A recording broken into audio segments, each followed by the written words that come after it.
Om Swastiastu. Selamat pagi semuanya.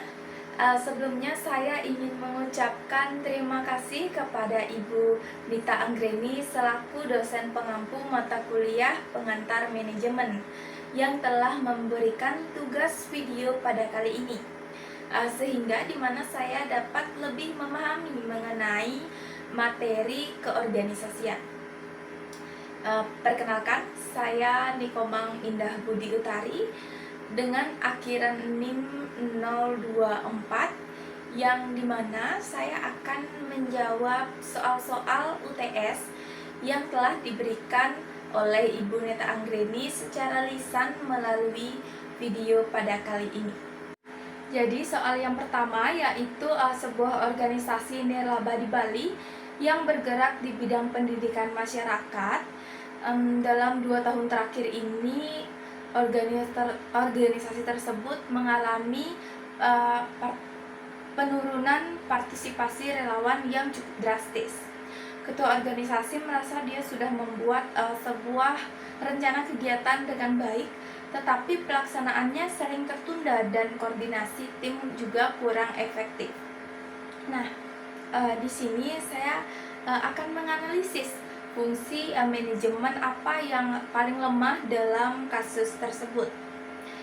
Jadi asumsi dari saya, fungsi manajemen yang paling lemah dalam kasus tersebut adalah fungsi pengawasan atau controlling dan juga koordinasi. Nah, karena meskipun kita sudah membuat perencanaan dengan baik, tetapi jika pelaksanaannya sering tertunda dan juga koordinasi tim yang kurang efektif, itu menunjukkan bahwa pengawasan dan juga koordinasi tidak berjalan secara optimal.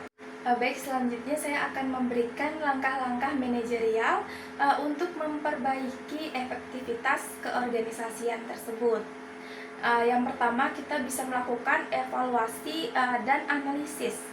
Kita bisa melakukan evaluasi secara menyeluruh terhadap proses pelaksanaan kegiatan dan mengidentifikasikan penyebab utama dalam keterlambatan serta kurangnya koordinasi pada organisasi tersebut.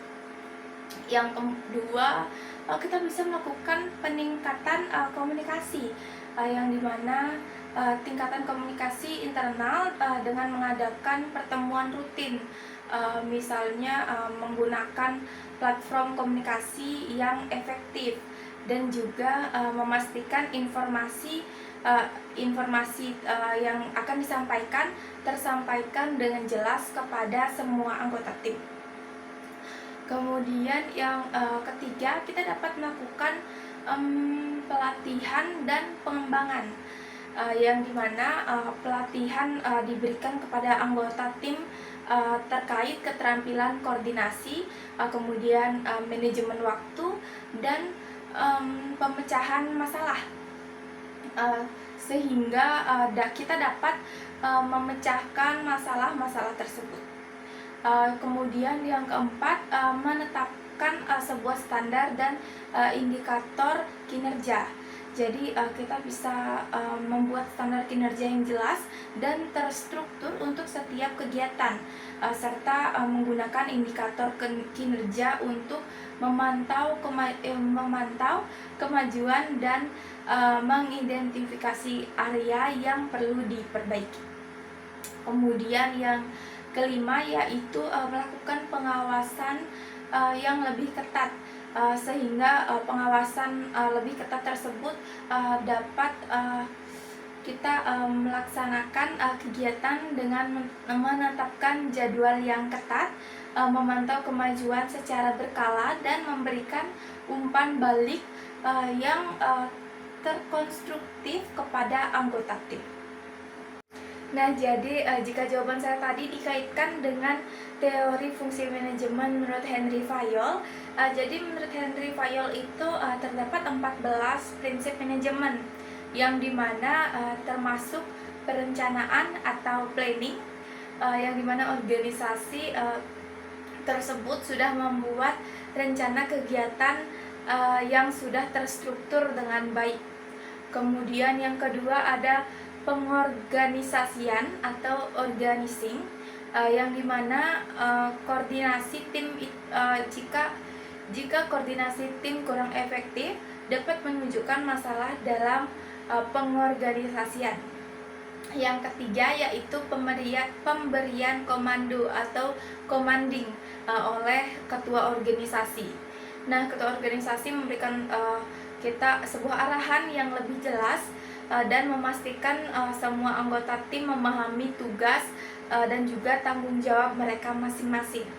Kemudian yang adalah pengkoordinasian atau coordinating, yang dimana pelaksanaan sering tertunda itu dapat menunjukkan kurangnya koordinasi antar tim.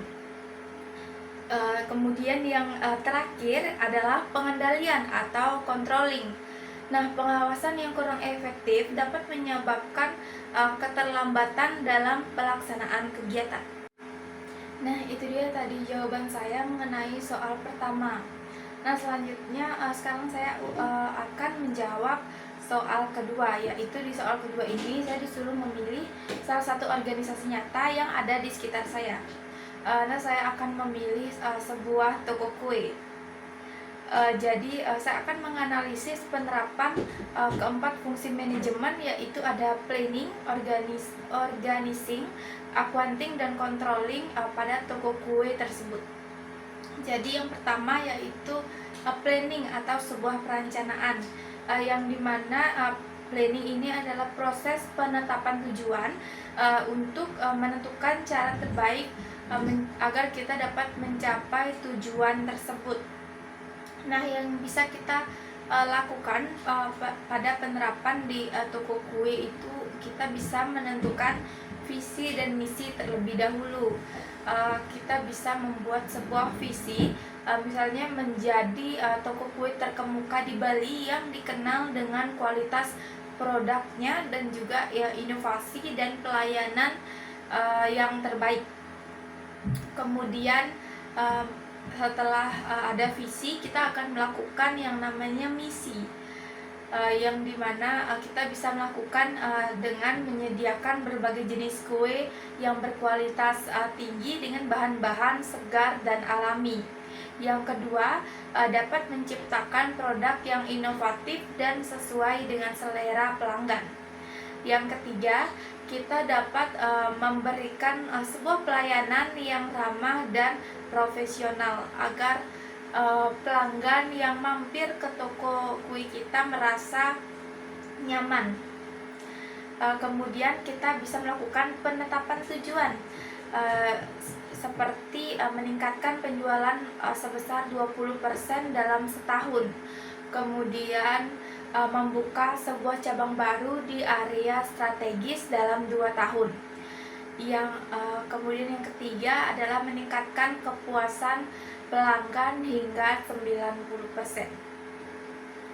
Nah, yang terakhir yaitu kita bisa membuat sebuah strategi, yang dimana saya ambil contohnya adalah strategi pemasaran, dimana kita bisa memasarkan produk dari toko kita melalui media sosial. Kemudian kita dapat melakukan promosi diskon dan bekerja sama dengan influencer lokal, sehingga mereka dapat membantu kita mempromosikan produk-produk dari toko kue kita.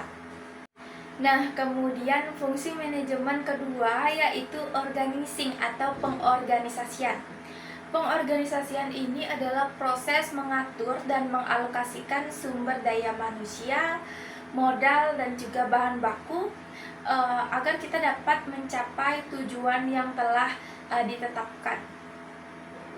Nah, kita dapat melakukan penerapan di toko kue tersebut. Penerapan yang bisa dilakukan adalah membuat struktur organisasi. Seperti yang pertama yaitu ada pemilik atau manajer yang bertanggung jawab atas seluruh operasional toko, pengambilan keputusan yang strategis, dan juga melakukan pengawasan. Yang kedua yaitu kepala produksi. Nah, kepala produksi ini mengawasi proses produksi kue dan juga memastikan kualitas produk dan mengelola staf produksi. Kemudian yang ketiga ada staf produksi. Nah, staf produksi ini memiliki tugas untuk membuat kue sesuai standar resep yang telah ditentukan. Kemudian mereka juga harus menjaga kebersihan di area tempat mereka bekerja. Nah, yang keempat ada kepala penjualan. Kepala penjualan ini memiliki tugas untuk mengelola penjualan, melayani pelanggan, dan mengelola staf penjualan. Yang kelima ada staf penjualan. Mereka bertugas untuk melayani pelanggan, menerima pesanan, dan menjaga kebersihan di area mereka berjualan. Nah, yang keenam adalah bagian keuangan, di mana bagian keuangan ini bertugas untuk mengelola keuangan toko, membuat laporan keuangan, dan juga membayar tagihan-tagihan. Nah, kemudian ada pembagian tugas dan juga tanggung jawab. Yang pertama, setiap posisi memiliki deskripsi pekerjaan yang jelas. Yang kedua, adanya SOP atau standar operating prosedur untuk setiap kegiatan operasional. Nah, ada juga alokasi sumber daya yang dimana ada anggaran yang dimana anggaran tersebut dialokasikan untuk pembelian bahan baku, gaji, pemasaran, dan juga operasional. Nah, selanjutnya yaitu fungsi manajemen yang ketiga, ada accounting atau pelaksanaan, yang dimana accounting ini adalah sebuah proses yang mengarahkan dan memotivasi karyawan untuk melaksanakan rencana yang telah dibuat. Kemudian penerapan yang bisa kita lakukan di toko kue, yang pertama yaitu kepemimpinan, yang dimana manajer memberikan arahan yang jelas untuk memotivasi staf untuk mencapai target yang telah kita sepakati. Kemudian yang kedua, menciptakan lingkungan kerja yang positif dan juga mendukung. Nah, ada juga motivasi yang perlu kita lakukan, yaitu yang pertama dapat memberikan insentif atau bonus bagi karyawan yang berprestasi. Yang kedua, dapat mengadakan pelatihan untuk meningkatkan keterampilan yang dimiliki oleh karyawan kita. Yang ketiga, dapat memberikan sebuah kesempatan bagi karyawan untuk mereka agar dapat memberikan ide dan saran perbaikan. Nah, kemudian fungsi manajemen yang keempat yaitu controlling atau pengendalian, yang dimana controlling atau pengendalian ini adalah proses memantau kerja membandingkan dengan standar yang telah ditetapkan dan mengambil tindakan korektif jika diperlukan. Nah, penerapan yang bisa kita lakukan di toko kue yaitu kita bisa menetapkan standar seperti standar kualitas,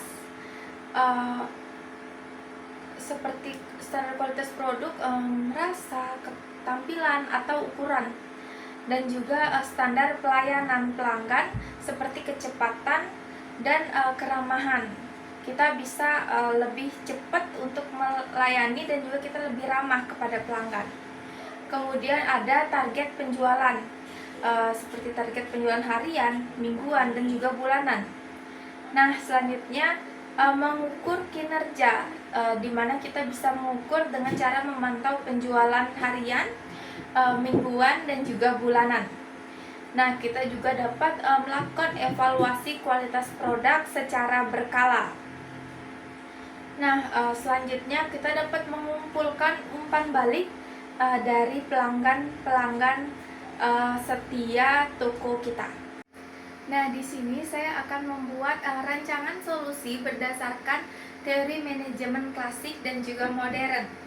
Nah, berdasarkan teori manajemen klasik dapat diambil solusi studi waktu dan gerak, yang dimana studi waktu dan gerak ini kita dapat melihat analisis setiap langkah dalam produksi pembuatan kue untuk mengidentifikasikan inefisiensi dan pemborosan. Nah, selanjutnya adalah teori manajemen modern, yang dimana dalam teori manajemen modern ini saya mendapatkan solusi penetapan tujuan, yang dimana kita menetapkan tujuan yang jelas dan terukur terkait pengurangan pemborosan. Misalnya kita dapat mengurangi pemborosan bahan baku sebanyak 15% dalam waktu 3 bulan. Nah, jadi itu dia tadi jawaban-jawaban saya mengenai soal-soal UTS yang diberikan oleh Ibu Nita Anggreni. Nah, saya tutup tugas video kali ini dengan Parama Santi. Om Santi Santi Santi Om.